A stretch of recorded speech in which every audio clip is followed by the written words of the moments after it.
스페인계 미국인 철학자이자 시인이요 작가요 평론가인 조지 산타야나라는 사람이 있는데, 이분이 이성과 생활이라고 하는 책에서 아마 여러분들이 들어보셨을 만한 아주 유명한 말을 남겼습니다. 어떤 말을 남겼는가 하면, 과거를 기억하지 못하는 사람들은 그 과거를 반복하기 마련이다, 그런 말을 남겼습니다. 여러분, 우리가 삶을 살아가다 보면 때로는 실수하고 또 실패하여 안 좋은 일이 있었다라고 한다면, 여러분, 그 똑같은 일이 내 삶 속에 반복되지 않도록 그 실패를 우리는 마음속에 새기고 기억하며 우리가 살아가야 하는 것 아니겠습니까? 근데 그 실패한 과거의 교훈을 우리가 기억하지 못하게 되면 결국 계속해서 같은 실수와 또 같은 실패를 반복할 수밖에 없는 겁니다. 우리가 살펴보고 있는 이 사사기의 이야기들은 이스라엘의 역사 속에서 일어났던 이야기들입니다. 여러분, 역사라고 하는 것은 지나온 과거의 일이지만 우리가 역사를 배우는 건 왜 배우겠습니까? 그 역사가 주는 교훈을 우리가 잊지 말고 기억해서 오늘 우리의 삶 가운데 똑같은 상황이 주어졌을 때에 또다시 똑같은 실수와 실패를 반복하지 않기 위해서 우리는 역사를 배우게 되는 겁니다. 근데 그 역사의 교훈을 기억하지 못하고 잊어버리게 되면 결국 실패한 역사를 우리는 다시 되풀이할 수밖에 없는 겁니다. 그래서 단재 신채호 선생은 역사를 잊은 민족에게는 미래가 없다, 그런 말을 했습니다. 그런 면에서 우리가 살펴보고 있는 이 사사시대 사람들은 과거의 교훈들을 금세 까맣게 다 잊어버림으로써 똑같은 과오와 실수를 계속해서 반복하며 살아가는, 어떻게 보면 참 안타깝고 어리석은 사람들이 바로 이 사사시대 사람들입니다. 오늘 본문에 보면 기드온이 이미 죽음에라는 말로 오늘 본문이 시작하고 있습니다. 기드온이 죽었다는 겁니다. 그런데 이미 죽었다, 그렇게 표현하고 있습니다. 우리말에는 이 임이라고 하는 말로 번역되어 있는 단어가 히브리적 원어적인 의미에서 우리가 좀 더 가깝게 번역을 해본다라고 한다면 뭐뭐 하자마자 곧바로, 그런 의미를 갖고 있는 말입니다. 그렇게 볼 때에 기드온이 이미 죽음에라고 하는 이 말은 기드온이 죽자마자 곧바로, 그런 의미의 말인 겁니다. 기드온이 죽자마자 곧바로 이어서 어떤 일이 일어났다는 겁니까? 33절 계속해서 보시면 이스라엘 자손이 돌아서서 그랬습니다. 이스라엘 자손이 돌아섰다는 겁니다. 근데 우리가 사사기에 보면 이 돌아섰다라고 하는 표현의 말이 두 가지 방향으로 나타나게 되는데, 하나는 하나님께로 돌아서는 것이 있고, 또 하나는 하나님으로부터 돌아서는 게 있습니다. 먼저 하나님을 등지고 죄악 가운데 살다가 이제 회개하고 그 삶의 방향을 하나님께로 돌아서는 것이 있지 않겠습니까? 이스라엘 백성들이 하나님께로 그렇게 돌아선다면 하나님은 그들에게 어떤 일을 행해 주십니까? 하나님을 등지고 죄악 가운데 살았던 인생들에게 주셨던 모든 고통과 아픔들을 다 걷어내어 주시더라는 겁니다. 동시에 하나님이 베풀어 주시는 은혜와 복을 따라서 평온한 삶을 누리게 되었습니다. 그러니 하나님께로 돌아서는 것은 우리의 삶의 은혜와 복과 평온을 가져다 주는 참으로 귀한 일인 겁니다. 그러므로 하나님께로 돌아서면 하나님께서 모든 억압과 학대로부터 그들을 해방시켜 주시고 은혜와 복을 베풀어 주신다라는 이 사실을 잊지 말고 기억해서 그들은 그 말씀대로 하나님께로 늘 돌아서는 삶을 살아야만 했던 겁니다. 근데 여러분, 이 돌아섰다라고 하는 말에는 정반대의 방향으로 돌아서는 경우도 있다라는 겁니다. 하나님께로 돌아서는 것이 아니라 하나님으로부터 돌아서는 경우가 있는 거죠. 이러한 돌아섬은 지금껏 하나님을 향해 있다가 이제는 하나님을 등지고 하나님 반대 방향으로 하나님 등지고 돌아서는 것을 의미하는 겁니다. 그렇게 하나님을 등지고 하나님으로부터 돌아서면 어떤 일이 이스라엘 백성들에게 벌어지게 됩니까? 지금껏 주어졌던 모든 평안함과 복들이 다 사라지기 시작합니다. 그와 동시에 하나님이 징계하시는 고통의 상황 가운데로 이스라엘 백성들이 내몰리게 됩니다. 그렇다면 기드온이 죽자마자 이스라엘은 곧바로 돌아섰다 그랬는데, 그렇다면 이스라엘 백성들의 이 돌아섬은 어떤 돌아섬이겠습니까? 하나님께로 돌아섬일까요? 아니면 하나님으로부터 돌아섬이겠습니까? 안타깝게도 하나님으로부터의 돌아섬이었다는 겁니다. 그러니까 앞으로 그들 가운데 주어졌던 40년 동안의 모든 평온이 이제 곧 사라지게 된다는 것을 의미하는 겁니다. 그리고 또다시 하나님이 그들에게 허락하시는 징계의 고통의 시간들을 그들이 겪게 될 것이라는 겁니다. 근데 여러분 참 안타깝지 않습니까? 이러한 역사가 계속해서 반복되고 되풀이되고 있음에도 불구하고 이스라엘 백성들은 그 반복되는 역사 가운데서 아무것도 배우지 못하고 아무것도 깨닫지 못하고 잘못된 그러한 실수를 계속해서 반복하고 또 반복하는 어리석은 모습을 보이고 있습니다. 그러니 우리들이 볼 때에 이들이 얼마나 답답하고 어리석어 보입니까? 근데 여러분, 이런 어리석음이라고 하는 것은 오늘날에도 많은 사람들이 그런 경우들이 있습니다. 성경은 우리에게 어떻게 살아가는 것이 하나님의 은총과 복을 누리며 살아가는 축복된 인생인지, 그 반대로 어떻게 살면 하나님의 은총에서 멀어지는지에 대해서 신구약 성경 66권을 통하여 우리에게 분명히 가르쳐주고 교훈해주고 있지 않습니까? 그런데도 많은 사람들이 예수님을 믿는다고 하면서도 하나님의 말씀과 가르침과 교훈대로 살려고 하지 않습니다. 말씀을 읽고 들을 때뿐 실제적인 우리의 삶의 현장에서는 세상의 상식에 따라서 내 뜻과 내 생각대로 내 유익과 욕심을 따라 살 때가 얼마나 많이 있습니까? 그러니 오늘 본문의 어리석은 이스라엘 백성과 사실 다를 바가 없는 겁니다. 여러분 오늘 본문에도 보시면 이스라엘 자손이 하나님으로부터 돌아서서 어떻게 행하며 살았다 말씀합니까? 33절 계속되는 말씀을 한번 보십시오. 이스라엘 자손이 돌아서서 바알들을 따라가 음행하였으며 또 바알브릿을 자기들의 신으로 삼았다 말씀하고 있습니다. 이스라엘 자손이 하나님으로부터 돌아서서 뭘 하였다는 겁니까? 바알들을 따라갔고 바알과 음행하였다 말하고 있습니다. 여기서 음행하였다라고 하는 것은 영적인 간음을 했다라고 하는 말인데 하나님 대신 바알을 섬기며 바알을 숭배하고 바알에게 예배했다 그 말입니다. 그다음에 여러분 이스라엘 자손들은 왜 하나님을 등지고 하나님에게서 돌아서서 바알을 따라갔던 것일까요? 그것은 바로 바알 종교는 자기의 탐욕과 욕망을 채워주는 종교였기 때문에 그렇습니다. 하지만 하나님을 믿는 신앙은 내가 하고 싶은 대로 내 마음대로 하지 못하는 신앙이지 않습니까? 하나님의 율법의 가르침과 교훈에 따라서 엄격한 영적인 생활을 해야 되고 수준 높은 도덕성과 거룩성을 요구하는 것이 바로 여호와 신앙, 그들이 하나님을 믿는 신앙의 삶이었던 겁니다. 내가 하고 싶다고 내 욕망과 탐욕대로 다 하지 못하는 겁니다.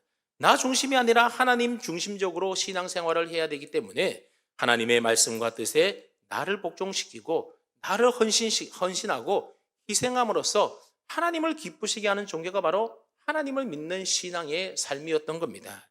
여러분 그에 반하여 바알을 믿는 종교는 어떠했습니까? 내 하고 싶은 대로 내 본능대로 내 욕망대로 해도 되는 종교가 바로 바알을 믿는 우상 숭배였습니다. 바알 신이 중심이 아니라 바로 내가 중심인 종교였던 겁니다. 바알을 기쁘게 하는 종교가 아니라 오히려 바알을 섬김으로써 내가 부유하게 되고 내가 잘 되고 내가 복을 받으려고 하는 종교였던 겁니다. 게다가 공식적으로 육체적인 쾌락을 마음껏 즐길 수 있는 종교가 바로 바알 숭배였던 겁니다. 그러니 하나님을 섬기는 것과는 완전히 정반대이지 않습니까? 그렇다면 여러분, 당시 사람들이 하나님을 섬기는 신앙과 바알을 섬기는 신앙 가운데 어느 것을 섬기는 것이 더 자기에게 쉬운 일이고 자기에게 더 좋아 보였겠습니까? 하나님보다도 바알을 섬기는 것이 훨씬 더 쉬운 종교였고 그것이 어떻게 보면 자기에게 더 유익하다라고 생각을 했던 겁니다.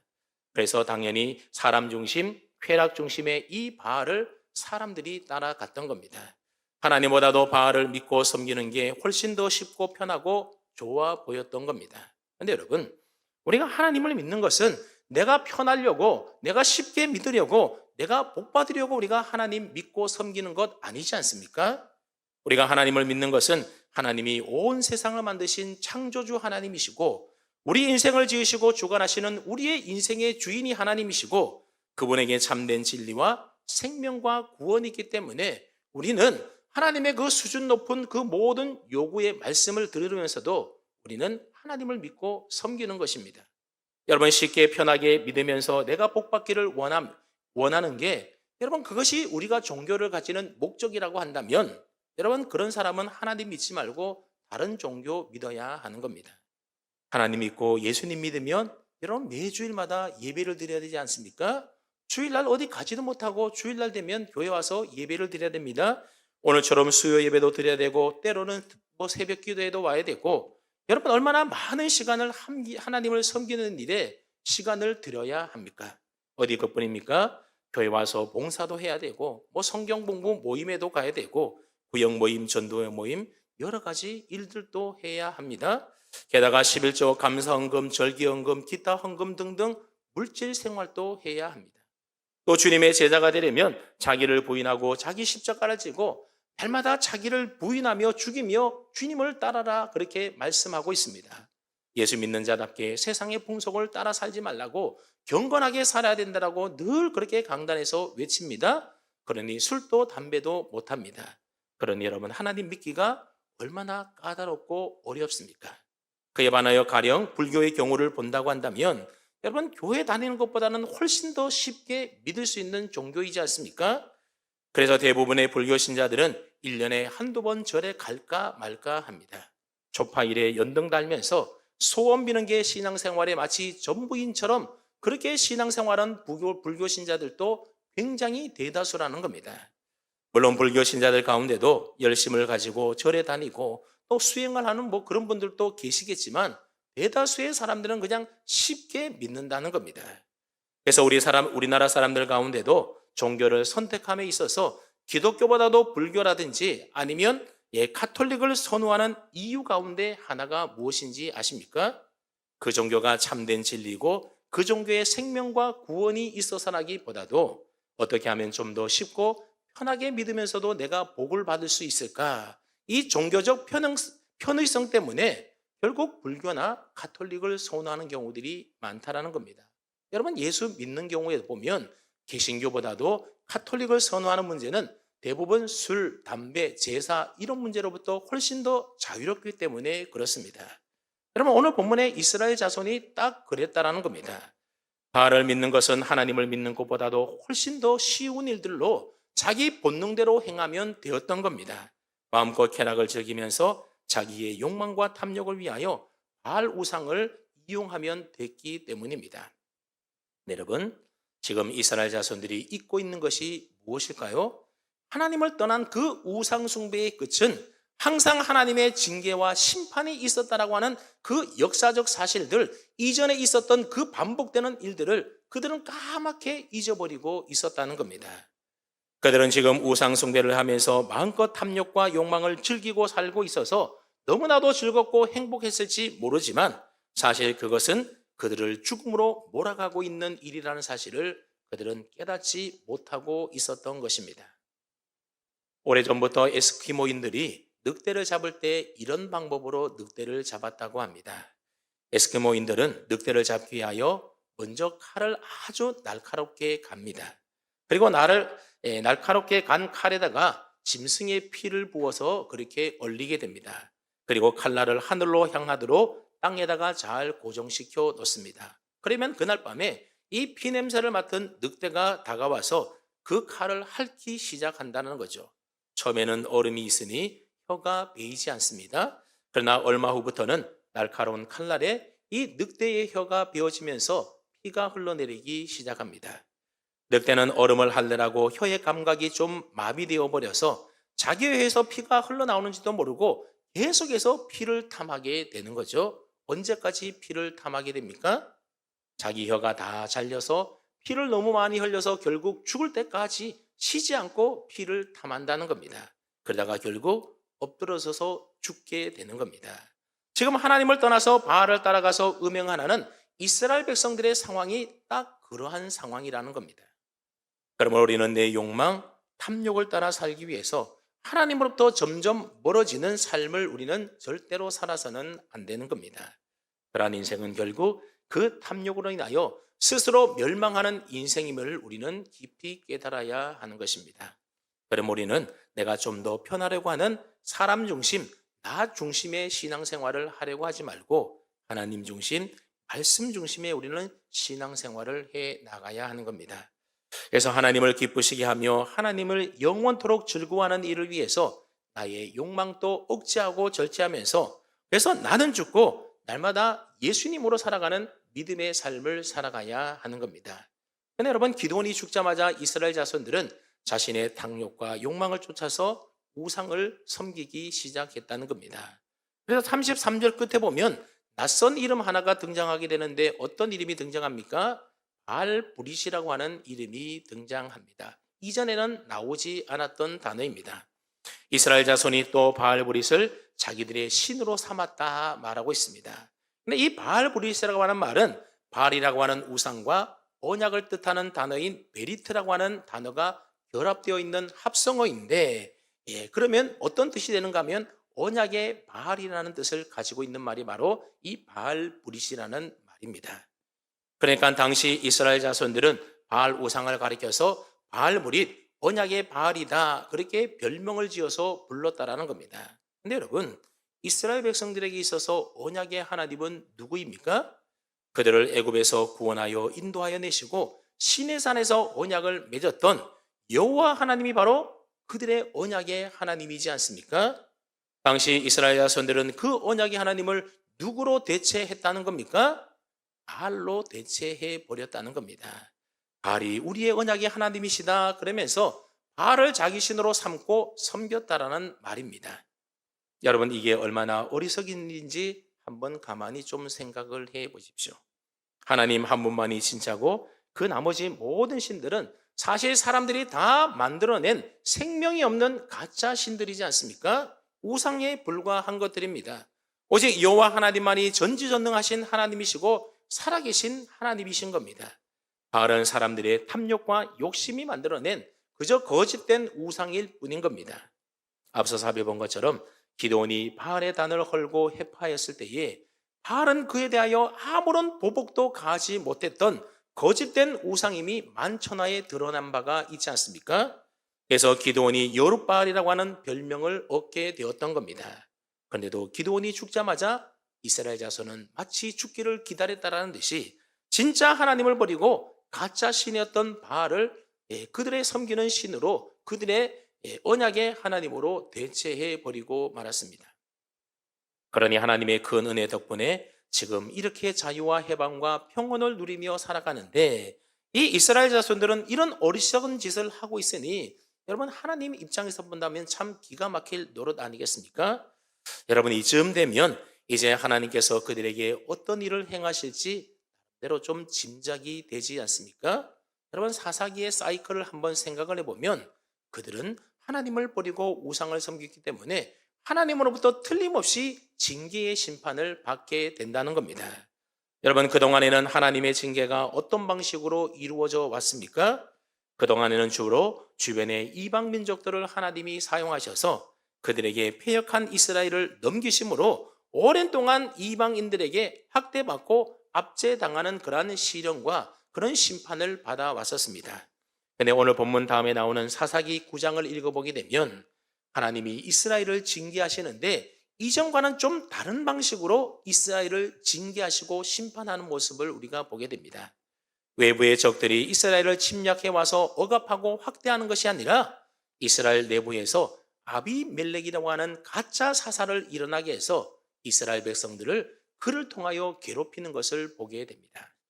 이스라엘 백성들이 진짜 하나님을 가짜 신이었던 바알로 대체해버렸더니 하나님도 그런 이스라엘 자손들을 위하여 진짜 사사를 세운 것이 아니라 가짜 사사를 세워서 그를 통하여 이스라엘을 심판하고 징계해 나가게 됩니다. 아무튼 이스라엘은 기드온이 죽자마자 하나님에게서 돌아서서 바알을 자신들의 신으로 섬기며 살았습니다. 그렇다면 왜 그랬다라고 말하고 있습니까? 그 다음 절인 34절 말씀을 한번 보십시오. 34절을 보시면 이스라엘 자손이 주위의 모든 원수들의 손에서 자기들을 건져내신 여호와 자기들의 하나님을 기억하지 아니하며 그렇게 말하고 있습니다. 즉 이스라엘 자손들은 기드온을 통하여 미디안의 압제로부터 그들을 구원해 주신 하나님의 은혜를 기억했다는 겁니까? 다 잊어버렸다는 겁니까? 하나도 기억하지 못하고 까맣게 다 잊어버렸다는 겁니다. 그러니 역사를 통하여 배우지 못하고 깨닫지 못한 그들에게 무슨 희망이 있겠습니까? 만약 그들이 하나님의 은혜를 기억하고 마음에 가오이 간직했었다라고 한다면 결단코 하나님을 버리고 바알 우상을 따라가서 섬기는 그런 죄는 짓지 않았을 겁니다. 여러분, 오늘 우리들도 하나님께서 내 삶에 베풀으신 은혜들을 우리는 절대로 잊어서는 안 되고 늘 기억하며 생각하며 살아야 하는 겁니다. 죄악 가운데 살던 나를 택하여 불러주시고 크신 은혜 베풀어 주셔서 하나님의 자녀 삼아주시고 우리에게 영원한 생명과 구원을 베풀으신 그 하나님의 크고 놀라운 은혜와 사랑을 우리는 결단코 잊고 살아서는 안 되는 겁니다. 나를 위하여 하늘 보자 영광 다 버리시고 이 땅에 오셔서 나의 죄를 위하여 기꺼이 모든 고난 다 받으시고 십자가에 못 박혀 죽으신 우리 주님의 그 크신 은혜와 사랑을 우리는 늘 잊지 말고 기억하며 살아야 하는 겁니다. 이게 여러분 주일날 이야기했던 첫사랑을 회복해야 된다 그런 말이지 않습니까? 우리가 하나님께 받았던 그 은혜, 그 사랑들을 우리 마음속에 늘 품고 다시 새기고 기억하며 우리가 살아야 한다는 겁니다. 여러분 우리말 속담에 원수는 물에 새기고 은혜는 돌에 새겨라 그런 말이 있지 않습니까? 근데 그 반대로 살아가는 사람들이 많더라는 겁니다. 원수는 돌에 새겨서 절대로 잊어버리지 않고 반대로 내가 받은 은혜에 대해서는 물에 새긴 것처럼 금방 다 잊어버리더라는 겁니다. 오늘 본문에 이스라엘 백성이 그러했습니다. 오늘 우리들도 하나님께서 우리에게 베풀으신 그 은혜와 사랑을 기억하지 않고 살아간다고 한다면 여러분 오늘 우리들도 이스라엘 백성과 다를 바 없는 것 아니겠습니까? 그렇게 하나님의 은혜를 잊어버리고 산다면 아무리 우리가 큰 은혜를 받았다 하더라도 우리가 받은 그 은혜는 그저 헛된 은혜요 값싼 은혜가 될 뿐이라고 하는 겁니다. 그럼 오늘 저와 여러분들도 하나님의 은혜가 헛되지 않도록 우리 마음의 신비에다가 밖에 있는 돌이 아니라 우리 마음에 있는 그 신비에다가 하나님의 은혜를 새기고 또 새겨 놓아서 우리가 늘 그 은혜 기억하면서 주님의 은혜 안에 살아갈 수 있는 저와 여러분 되기를 축복합니다. 그런데 여기서 우리가 한 가지 놓치지 말아야 될 사실은 성경은 이 모든 일들이 결국 언제 일어났다라고 말하고 있습니까? 기드온이 이미 죽음에 기드온이 죽자마자 이스라엘 자손들이 하나님에게서 돌아서서 바알을 자기 신으로 삼는 그런 배은망덕한 일들이 일어났다라고 성경이 우리에게 말씀해주고 있습니다. 네, 여러분 우리가 지난 시간에 살펴봤던 것처럼 기드온의 인생의 말년이 어떠했습니까? 그가 미디안과의 전쟁에서 승리한 이후에 그의 삶은 결코 하나님 보시기에 아름다운 모습이 아니었습니다. 백성들로부터 받은 금을 가지고 금 에봇을 만들어서 이스라엘 백성들로 하여금 음란하게 그것을 섬기도록 만드는가 하면 많은 아내와 첩을 두어서 왕처럼 행사하며 살았습니다. 그는 겉으로는 하나님이 왕이시니 나는 너희를 다스리지 않겠다 그렇게 말만 했을 뿐 실질적으로 자기 아들의 이름을 뭘로 지었습니까? 나의 아버지는 왕이시다라는 뜻을 가지고 있는 아비멜렉이라고 지었던 겁니다. 여러분 나의 아버지가 왕이다면 그 아버지가 누구겠습니까? 기드온 자기가 왕이다 그런 말이지 않습니까? 그러니 기드온의 후반기 인생이라고 하는 것은 이스라엘의 사사답지 못한 지극히 인간적인 그런 연약한 인간의 모습을 우리에게 그대로 보여주었습니다. 그런데 그런 영적 지도자답지 않았던 이 지도자라 할지라도 그가 있을 때와 없을 때의 영적 판세가 크게 달라지더라고 하는 사실입니다. 기드온이 죽자마자 곧바로 이스라엘 자손들은 하나님을 버리고 바알에게로 갔지 않습니까? 그 말은 기드온이 아직 살아있을 때에는 그래도 이스라엘 사람들이 하나님을 섬겼다 그 말입니다. 여러분 학자들의 연구에 따르게 되면 아무런 능력이 없어도 집안에 어른이 있는 것이 없는 것보다는 훨씬 더 자녀들의 인격 형성에 긍정적인 영향을 미친다라는 조사 결과가 나왔습니다. 여러분 이러한 사실은 오늘 한국교회와 우리 그리스도인들이 이 사회와 나라 가운데 우리가 어떤 존재로 살아가야 하는지에 대한 큰 깨달음을 우리에게 줍니다. 여러분 오늘날 세상 사람들이 교회를 향하여 비난도 하고 또 우리 그리스도인을 향하여 온갖 그렇게 욕설도 퍼붓고 그러지 않습니까? 그럼에도 불구하고 여러분 우리 교회가 있어야 되는 이유, 예수 믿는 성도들이 이 땅에 존재해야 되는 이유는 바로 그와 같은 데 있다는 겁니다. 이 땅에 교회가 있고 기도하는 성도들이 있기 때문에 그나마 이 나라와 이 사회가 이 정도의 사회로 유지되고 보존되는 것 아니겠습니까? 여러분, 기도원과 같이 정말 영적으로 부족하고 뭐 이런 사람이 있나 싶을 정도로 그런 지도자가 있을 때와 없을 때가 확연히 다르다라는 겁니다. 있을 때는 그나마 그래도 그 백성들이 하나님을 섬겼는데 그런 기도원조차도 이제 없어져 버리게 되자 예, 하나님을 버리고 바알에게로 갔던 모습을 우리에게 말하고 있는 겁니다. 여러분, 우리나라 주변에 보면 얼마나 많은 강대국들이 있습니까? 휴전선을 맞대고 북한이 있고요. 그너머 중국과 러시아가 있습니까? 러시아가 있습니다. 세대 최강국들이지 않습니까?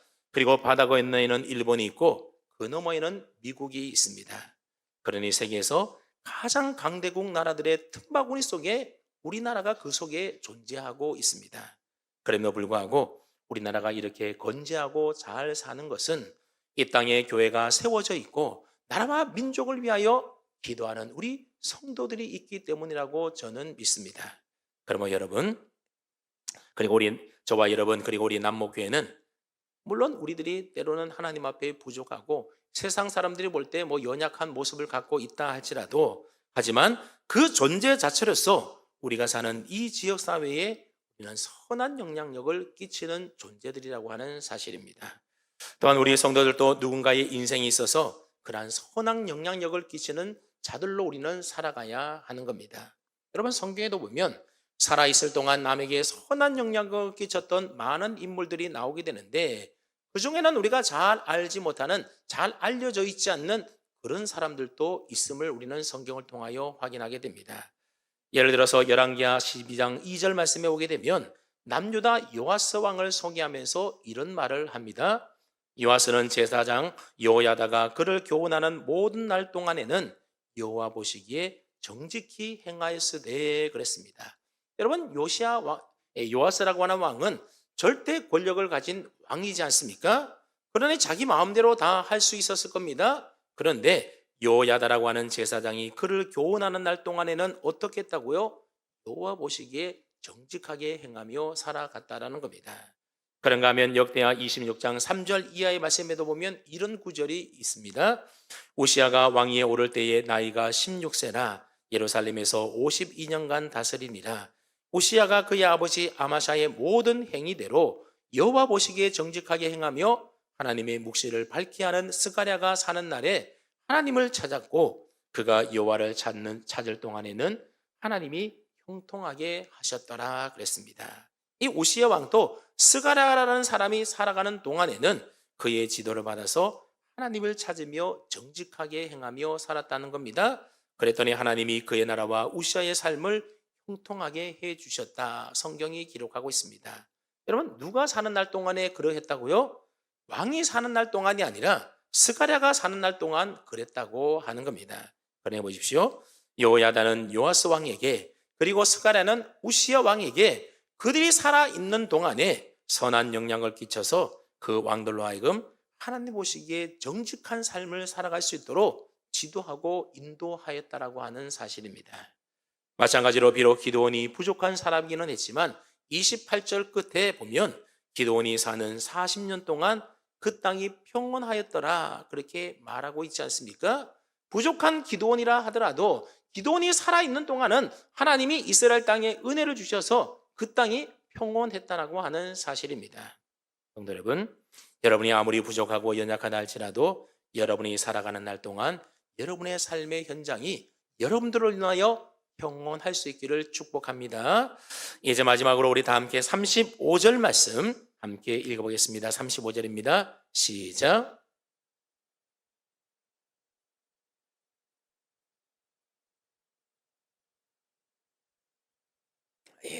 여러분들이 혹시 사사기를 보면서 기억하실지 모르겠는데 여러분, 사사기 6장에 보면 기드온이 등장하기 전에 이스라엘 자손들은 미디안의 압제 아래서 어떻게 그들이 살고 있었는지 혹시 기억이 나십니까? 때가 되면 쳐들어오는 미디안과 아말렉과 동방 사람들로 인하여서 이스라엘 백성들은 산속으로 숨어 들어가서 그곳에서 웅덩이를 파고 토굴을 파고 산성을 쌓고 살아야 될 정도로 크게 억압받는 삶을 살고 있었습니다.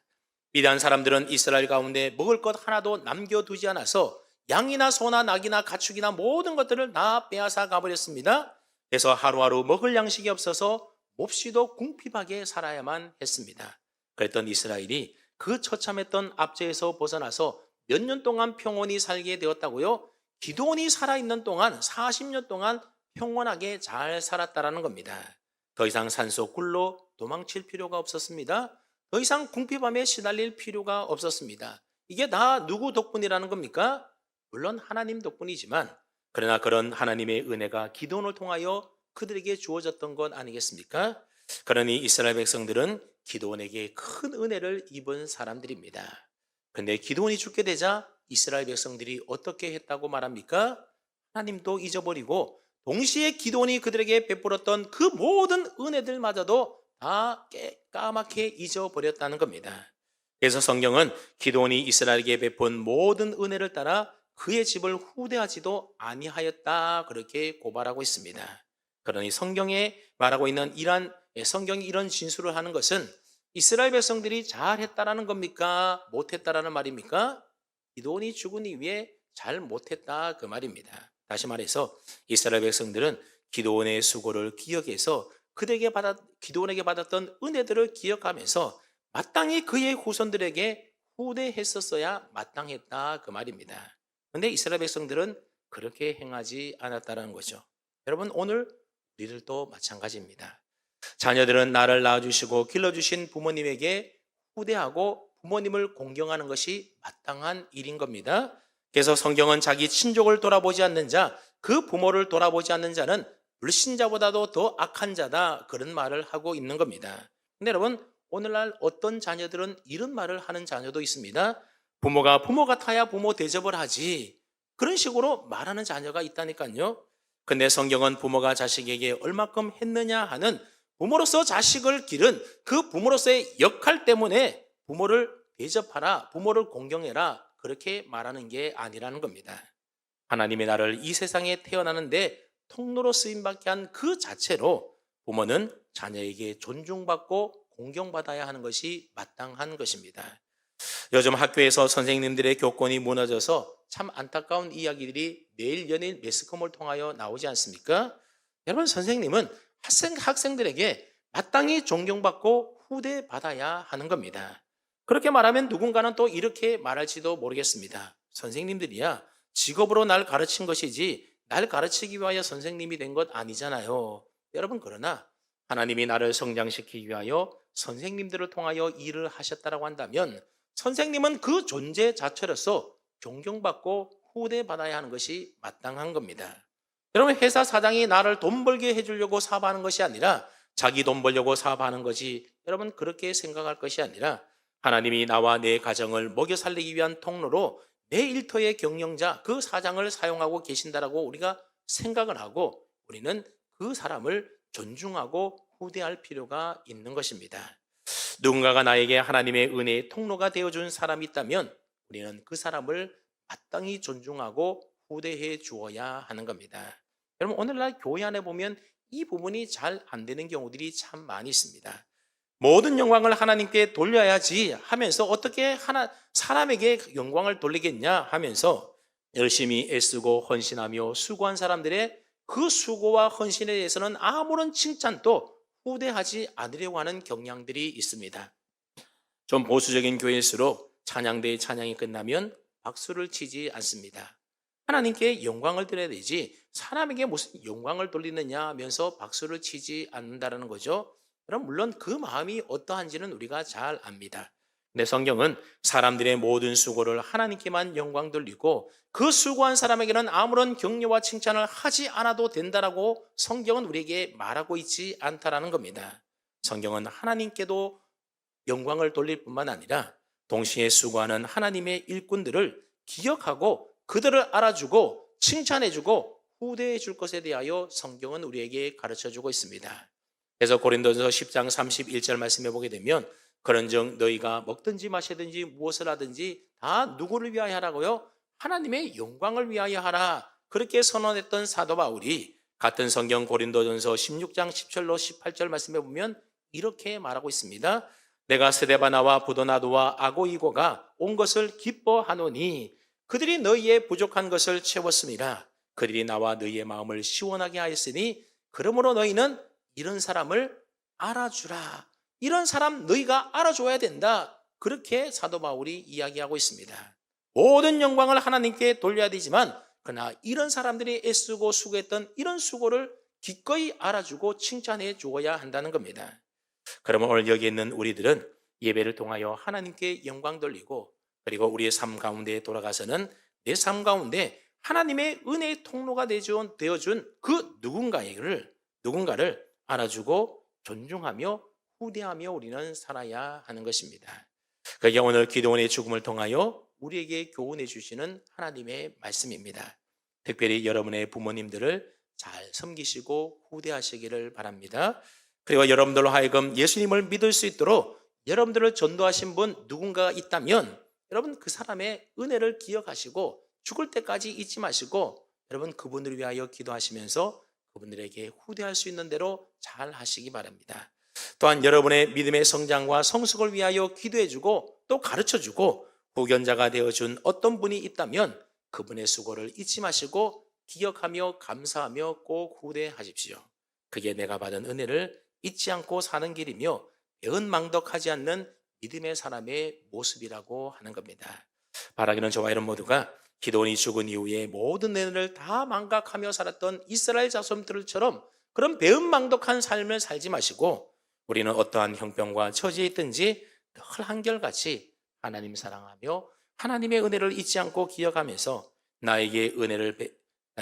나에게 하나님의 은혜를 베풀고 나누어 주는 은혜의 통로로 쓰임 받았던 그분들의 수고와 헌신을 기억하면서 알아주고 존중하며 후다하며 살아갈 수 있는 그런 믿음의 성도님들 다 될 수 있기를 주님의 이름으로 축원합니다. 아멘.